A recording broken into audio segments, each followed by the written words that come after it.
Hello there. What is going on, everybody? Today I'm going to be doing a list. We're going to talk a little bit about Star Wars Legion and the ATST. I feel like they're still kind of underutilized, and a lot of people are really focusing on other units. And I was just looking at my models the other day, and I said, the ATST is so beautiful. It really should see the table more often.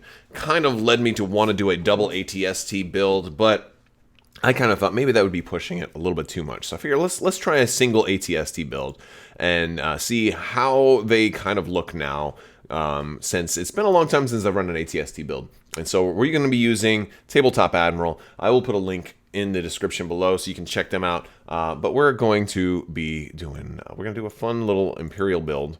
And I really do like this list builder. It's a real fun one, and let me remind you guys about the 12 Days of Life Day giveaway that's still going on right now. You can follow me on Twitter and or Facebook to catch some of the giveaways that are going to happen there, but a lot of them will also happen here at the end of my YouTube videos. If you're interested in winning something, you just have to be a subscriber and leave a comment on this or one of my videos.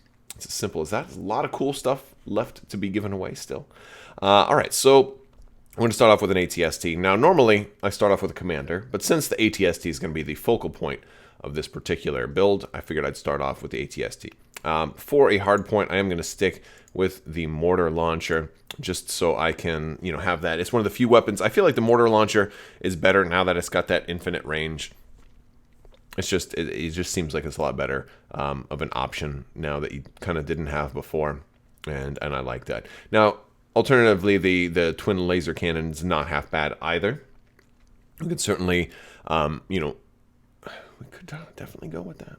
It'd be definitely an option. But I'm sticking with the mortar launcher. I want to be able to dole out lots of suppression. I'm not putting any other hard points on there because I am going to use the Imperial Hammer's Elite Armor Pilot. Getting surge to hit is just so important on this particular thing. With that many dice, it's happened so many times that I roll these 6 dice and I end up with 3 hits or 2 hits sometimes even. It's just gotta have it.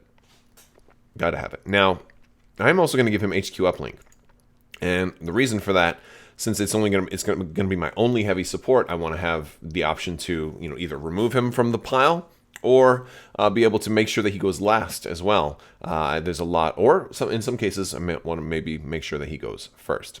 Now that I got him out of there, I'm going to look at a commander. Now, I think Veers is a really good commander option for the ATST, but I want to shine some new light on the generic Imperial Officer. Since it's kind of like half Veers, I like this one particularly because Sharpshooter 1 is not that, but rather Spotter 1 is what I meant to say. Spotter 1 really works well, and since I'm really focused on giving the ATST support, Spotter 1 is going to be just fine. It's going to be enough for this one, and then the points are pretty spot on too. And because it does have command and gear, I can still give it aggressive tactics. Imperial Officer with aggressive tactics now is going to not only be able to give out this ATST and aim, but also going to be able to, give out all kinds of search tokens, which is pretty cool. It's pretty cool. So I kind of dig that. I feel like that's like a useful new sort of option for these guys. And we're going to do some other things that are going to take advantage of that as well. So primarily we're going to have some core. I'm going to put some shore troopers in here. And I'm going to run 2 units of shore troopers. They are going to have the T21B, which is super awesome, as well as they're going to have the comms technician. We'll run 2 comms technicians, and for comms they're also going to have HQ uplink. The idea is they are going to be able to give themselves orders. Imperial Officer don't even have to worry about it. He can still be nominated commander, aggressive tactics, boom, they get all that stuff. You know what? They're going to have some surge now also, which is beautiful. And we'll hit duplicate right there. Could do more than that, but that's all I'm putting on them. And of course, I am going to put 2 mortar troops with the 3 to 4 with fire support. This is what I'm really hoping to be able to do. This will be a really fun one because, hey, they've got critical 1.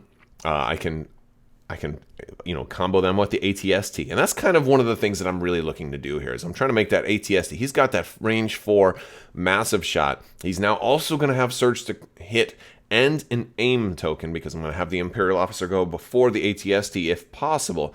Now all of a sudden we're looking at 1, 2, 3, 4, 5, 6, and then we add in a Mortar Trooper, 7, 8, 9 dice with a reroll and surge to hit, and even a critical 1 on top of that, and also making that attack cumbersome. And then we can, do the second shot with the other one, with the actual mortar. So basically getting 2 mortar shots, which is beautiful. And we're not going to be able to put them on the same person, but yeah, so I like this. We're going to put 2 mortar troopers on there. So we've got 2 DF90 mortar troopers. I'm not putting any upgrades on them. They're there primarily just to be fire support for the ATST if I'd like. And I can have them kind of both pointed different ways. In case I lose one, I still have the option to do it with the other one. And if not, then they can be fire support for anybody else. Or they can just shoot normally. That's totally an option as well. So what else do we want to add? Well, let's add a couple more core. Let's kind of pad the activations out a little bit because I'm going to throw in another heavy hitter into this list. And I'm going to put some stormtroopers, generic stormtroopers. We got a generic stormtrooper right there. And I'm going to, since one of the focal points here is going to be this ATST, I'm going to actually, let's put an astromech in there. Just in case, people start taking pot shots at my ATST. Let's help them out a little bit. And the other thing that's kind of good about the R4 astromech is, because alternatively a stormtrooper would be 11 points to add somebody else. So it's the cheapest extra way to add an extra hit point to your list. So even if I end up just using these stormtroopers and there's 2 of them, I doubled it up. So that's 6 core. Even if I just use these stormtroopers as,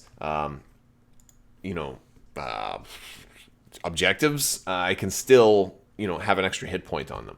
So I kind of dig that. So that's kind of our stormtroopers. So we've got an Imperial Officer, 2 shore troopers, 2 mortar troopers, 2 stormtroopers, and an ATST. And you're probably thinking, well, we've got a lot of points left. We could add a couple more things. I'm going to add Boba Fett.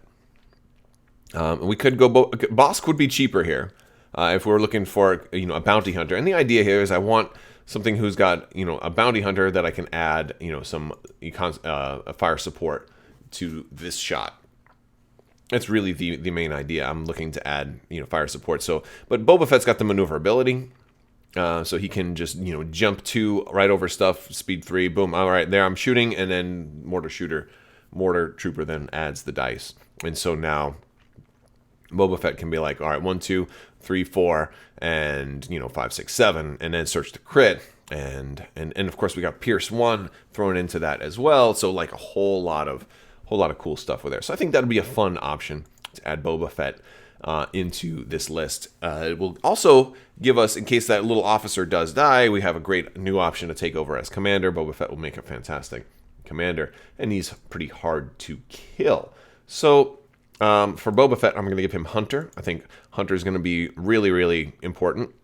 If we're going after that bounty, we're going to have a very, very good chance of doing it. And the aim token is going to be super helpful. Even if the black dice all end up being great, we're going to still hopefully have those 3 extra white dice from the mortar troopers. And then for the other training option, I'm going to give him endurance for the other one, since he will probably get shot a whole lot, and we don't want him to lose an action. I don't think it's too likely that he'll panic, but he could be at risk of losing an action.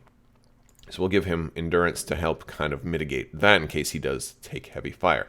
This brings us to 798. We could totally stop here, but the other thing I'll do is I'll just take one of those stormtroopers, or actually one of the shore troopers for that matter, and I'll give them recon intel. That's going to give them scout 1, and that's actually going to combo pretty well with the placement of the mortar trooper, give me a lot more options on where I can place those things if I need to try to get one into an interesting spot, because if they can't climb. So that's the list.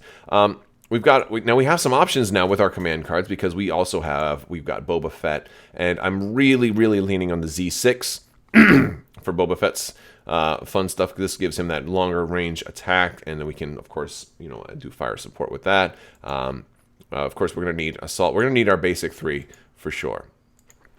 And then, I could go with all Boba Fett, but I really like coordinated fire here also, because this one's just going to be incredibly useful. So I think in this case I'll take coordinated fire over the Z6, because goodness, that's just really nice. This one I've only got the 1 heavy unit, So I'm like, I don't know if I really want to do that, but there's so many really good uses for this, especially with like maybe you're going up against Rex and you've got, he's got that standby thing, or that fire support standby nonsense, or that fire support ability where he's going to just shoot over and over and over again. This one ends up being really useful for that. I don't think Boba Fett really needs this one, so I'm going to take Pinned down. Like, that's great, but I don't think I really need that one as much. And then for our 1-pip, we've got, hey, this one is all right because I can at least use this one to issue an order to Boba Fett.